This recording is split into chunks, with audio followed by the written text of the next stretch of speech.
Oke, terima kasih Mas Jan atas kesempatannya. Bismillahirrahmanirrahim. Assalamualaikum warahmatullahi wabarakatuh. Ya, kenalkan teman-teman, nama saya Ahmad Azam Al-Hanafi.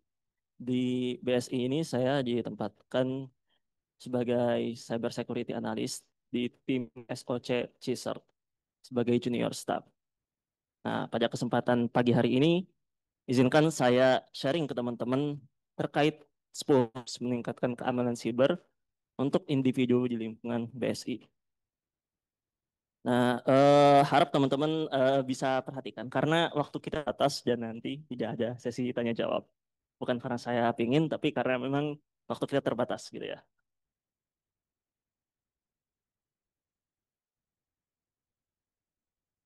Nggak bisa next ini.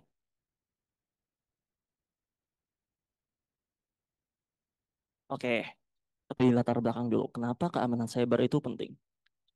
Pertama, karena ancaman siber semakin kompleks. Kedua, keamanan siber ini nggak hanya tanggung jawab tim IT atau BSI, tapi ini tanggung jawab seluruh person yang ada di BSI, termasuk mahasiswa.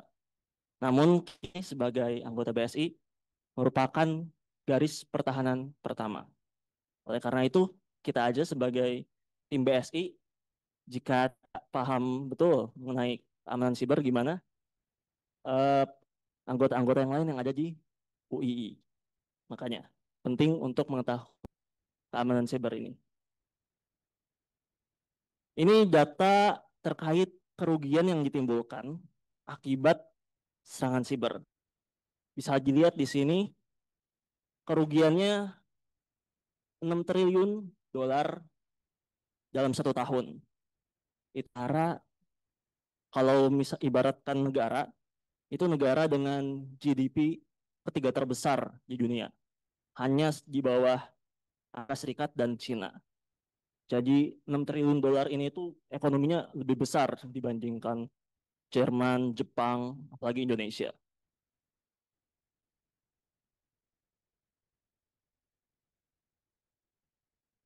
Ini trennya ya, tren kerugian keamanan siber dari 3 triliun dolar dari tahun 2015 sampai 10 triliun dolar di tahun 2025. Bayangkan ke depannya kita tidak mencegah keamanan siber ini, kerugian seberapa besar kerugian yang bisa ditimbulkan. Oke, disclaimer dulu ya. 10 tips ini saya berikan tidak menjamin 100% kalau kita itu akan aman dari serangan siber. Tapi kita penting mengetahuinya untuk setidaknya mengurangi risiko yang bisa terjadi. Nah, ini yang pertama, pakai password yang kuat dan unik. Password yang kuat dan unik ini bisa terdiri dari kombinasi huruf besar, kecil, angka, dan simbol. Hindari yang mudah ditebak ya, yang biasa umum pakai itu seperti 1, 2, 3, 4, 5, 6 itu tanggal lahir. Dan untuk lebih aman, gunakan password manager. Kenapa?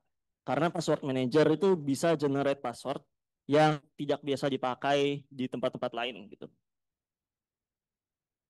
Nah, untuk mengecek apakah password yang kita pakai sudah aman ataukah sudah bocor, kita bisa coba buka website ini, fibeenpwnet.com.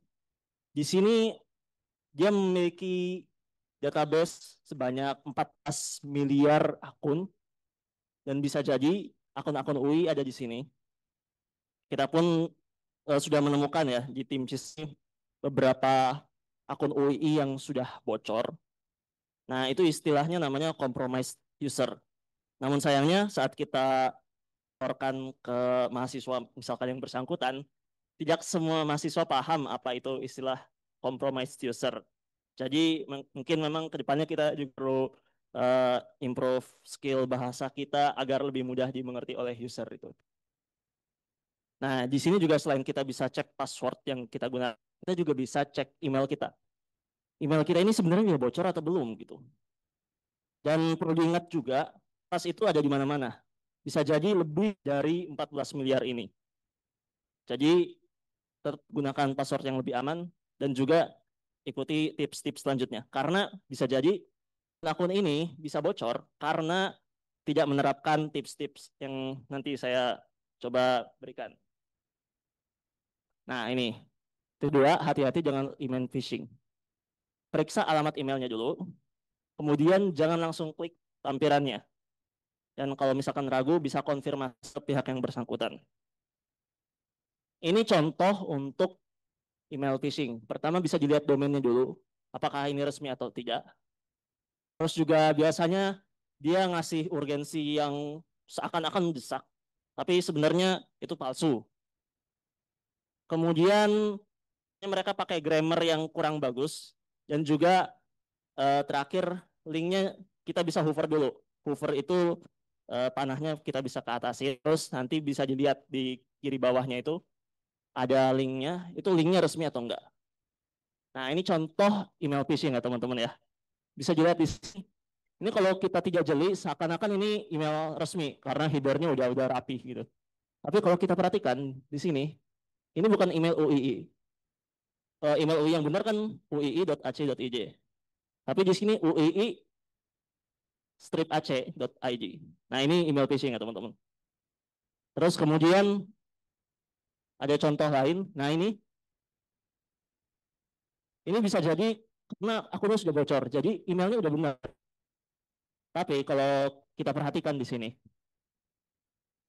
misalkan kita hover tombolnya, di sini menunjukkan domain yang akan diarahkan dari tombol ini.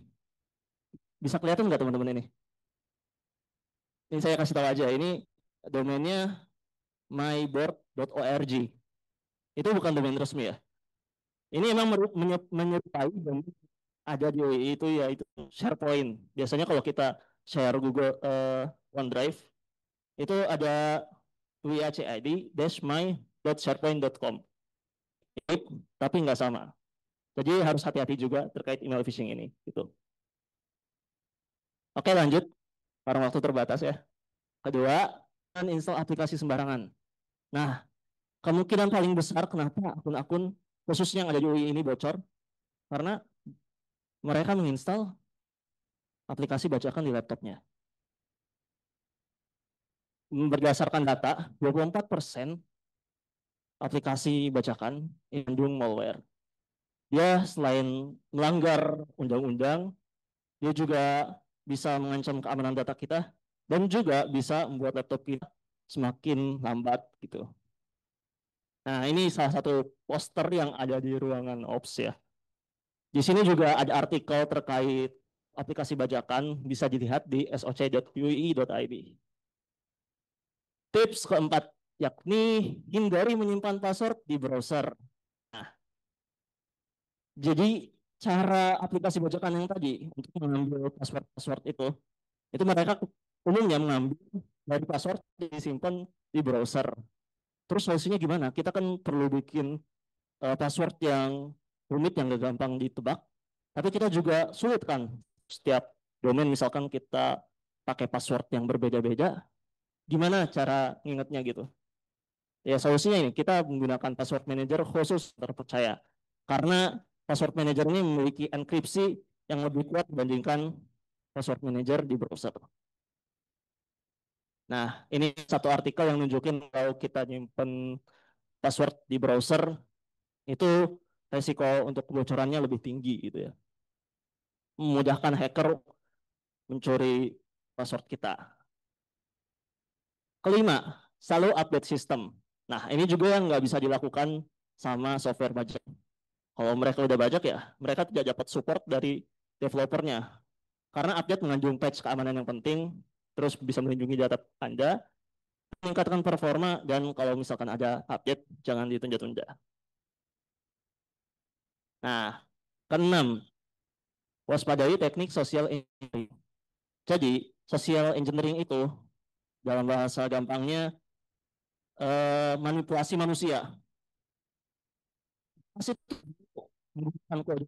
Dia bisa aja melalui telepon langsung ke customer service atau bertatapan muka dan dia sebenarnya manipulasi. Dia bisa kasih tahu password ataupun hint ataupun apapun yang mendukung kegiatan pembocoran data itu. Nah, untuk lebih jelas terkait social engineering, kita dari SOC juga ada artikel ya. bisa dibuka di oc.ui.id. Satu artikelnya membahas khusus tentang social engineering. Di sana dijelaskan ya, ada penjelasan social engineering dan juga contoh-contohnya. Ketujuh, jangan sembarangan colok USB. Bisa berisi malware yang tersembunyi. Misalkan kita nemu USB atau flash drive di tempat tertentu. Nah, itu kita harus skeptis, harus hati-hati. Bisa jadi itu sebenarnya hanya jebakan, apalagi kita di BSI ya, bagian IT. Kalau ada yang jahat, bisa aja dia naruh misalkan di tengah lantai BSI, terus kita tanpa sadar tidak tahu kalau itu sebenarnya ada malware-nya gitu. Nah, nggak cuma flash drive, bisa jadi colokan untuk charger kita itu ada malware-nya. Itu ada ya beberapa orang yang buat khusus. Di sana sudah tertanam program dan juga WiFi yang bisa membuat HP yang tujuannya mau transfer data atau ngecas malah kena hack gitu. Jadi buat teman-teman yang suka pinjam kabel, nah hati-hati. Kedelapan, kunci layar saat meninggalkan meja. Nah, ini bisa diterapkan juga di kantor-kantor kita. Tekan Windows L atau Control Command Q. Ini juga bisa ya, Command Control Q. Itu cara simpelnya untuk mengunci laptop kita. Karena hindari akses yang tidak sah. Karena ancaman bisa datang dari mana aja. Bisa jadi saat kita tinggalkan walaupun sebentar, ada misalkan bisa jadi rekan, bisa jadi bukan yang mengakses apa yang ada di laptop kita. Bisa jadi itu hal-hal yang penting gitu ya. 9, gunakan jaringan yang aman. Kalau bisa, hindari WiFi publik dan pakai koneksi data jika masih memungkinkan. Atau gunakan VPN, walaupun sudah akses WiFi publik, minimal gunakan VPN gitu. Dan WiFi publik yang paling berbahaya itu yang tidak ada passwordnya. Jadi misalkan kita di kafe kan biasanya dapat WiFi gratis, itu masih sedikit lebih mending lah karena kita tahu yang punya siapa. Kalau misalkan WiFi publik tiba-tiba kita pakai gitu gratisan, nah itu bahaya. Apalagi kalau udah masuk langsung login Google, nah itu bisa jadi jebakan. Nah ini kerugian-kerugian apa saja yang bisa ditimbulkan kalau kita pakai WiFi publik yang entah dari mana asalnya gitu ya. Ada pencurian data, man in the middle attack, tanpa enkripsi, dan sebagainya. Nah, ini untuk mengurangi resiko dari kerugian yang ditimbulkan jika kita menggunakan WiFi public. Bisa menggunakan VPN, terus verifikasi juga, pakainya HTTPS, jangan HTTP doang. Terus pakai MFA, dan berbagai tips-tips lainnya yang ada di sini. Gitu. Terakhir yang ke-10, kan kita semua sudah uh, menerapkan tips-tips yang ada di sini. Namun ya kita tidak bisa ini juga kan menghendaki hasil akhirnya. Bisa jadi walaupun kita sudah berusaha sebaik mungkin untuk menerapkan keamanan bisa saja tetap bocor ataupun terkena serangan. Oleh sebab itu penting untuk backup data secara berkala. Gunakan sistem yang otomatis jika memungkinkan dan backupnya di lokasi yang terpisah atau cloud terenkripsi. Ini kan pernah terjadi di sistem pusat data nasional kita, di mana ada serangan ransomware yang tidak diinginkan, namun tidak ada alatnya, sehingga proses bisnis yang ada jadi terganggu, seperti itu. Nah, keamanan adalah tanggung jawab bersama, teman-teman. Satu kesalahan kecil bisa berdampak besar untuk semuanya. Dan pastikan kita jadi bagian dari budaya keamanan. Oke, cukup sekian ya dari saya. Sudah pas ini 15 menit. Terima kasih atas perhatiannya. Semoga bisa diterapkan di kerjaan sehari-hari teman-teman. Stay safe. Wabillahi taufiq wal hidayah. Wassalamualaikum warahmatullahi wabarakatuh.